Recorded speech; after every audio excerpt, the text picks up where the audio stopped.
22 তারিখে Royal Challenger Bangalore versus Chennai Super কিংসের মধ্য দিয়ে শুরু হচ্ছে ইন্ডিয়ান প্রিমিয়ার লিগ। আজকের ভিডিওতে আমরা 5জন স্টারকে বেছে নিয়েছি যারা এই আইপিএলে নতুন করে কামব্যাক করছে।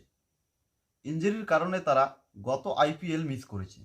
সবার শেষে যে প্লেয়ারটির নাম আছে সে লাস্ট আইপিএল খেলেছেন 2015 সালে। তো ভিডিও শুরু করার আগে সকল আরসিবি ফ্যানদের many congratulations for WPL title. RCB ডব্লিউপিএলে গত সিজনে পয়েন্ট টেবিলে সবার শেষে ফিনিশ করেছে। This season what a comeback, তারা চ্যাম্পিয়নে ফিনিশ করল। আশা করি এবারের ম্যানস টিমও ট্রফির হাকদার হোক। তার জন্য অগ্রিম শুভেচ্ছা জানিয়ে ফিরে যাচ্ছি আমাদের ভিডিওর মেন টপিকে। এই ভিডিওর 1 নম্বরে প্লেয়ার আছেন ঋষভ পান্ত। দিল্লি ক্যাপিটালসের ক্যাপ্টেন ঋষভ পান্ত একটি ভয়ানক গাড়ি দুর্ঘটনার ফলে 2023 সালের আইপিএল মিস করে। এই আইপিএলে দিল্লি ক্যাপিটাল ফ্র্যাঞ্চাইজির ক্যাপ্টেন্সি নিয়ে আবারও মাঠে ফিরছেন ঋষভ পান্ত। এই লিস্টে 2 নম্বর প্লেয়ার হলেন জাসপ্রীত বুমরা। জাসপ্রীত বুমরাও ইনজুরির কারণে 2023 সালের আইপিএল মিস করে। 2022 সালের পর প্রথমবারই আইপিএলের মাঠে ফিরছেন জাসপ্রীত বুমরা।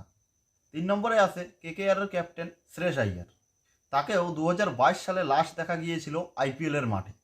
ইনজুরির কারণে 2023 আইপিএল মিস করে কেকেআর তারকা শ্রেয়স আইয়ার। এই আইপিএলে কেকেআরের ক্যাপ্টেন্সি নিয়ে আবারও মাঠে ফিরছেন শ্রেয়স আইয়ার। বারবারই ক্যাপ্টেন বদল করে সানরাইজার্স হায়দ্রাবাদ। এবারে তারা 20.50 কোটি টাকা দিয়ে কিনে প্যাট কামিন্সকে ক্যাপ্টেন্সি দিয়েছেন তারা। প্যাট কামিন্সও লাস্ট আইপিএল খেলেছেন 2022 সালে। এই আইপিএলে সানরাইজার্স হায়দ্রাবাদের ক্যাপ্টেন্সি নিয়ে মাঠে ফিরছেন প্যাট কামিন্স। এই লিস্টের 5ম এবং শেষ প্লেয়ার হলেন মিচেল স্টার্ক। বাঁহাতি এই অস্ট্রেলিয়ান পেসার লাস্ট আইপিএল খেলেছেন 2015 সালে ব্যাঙ্গালোরের হয়ে।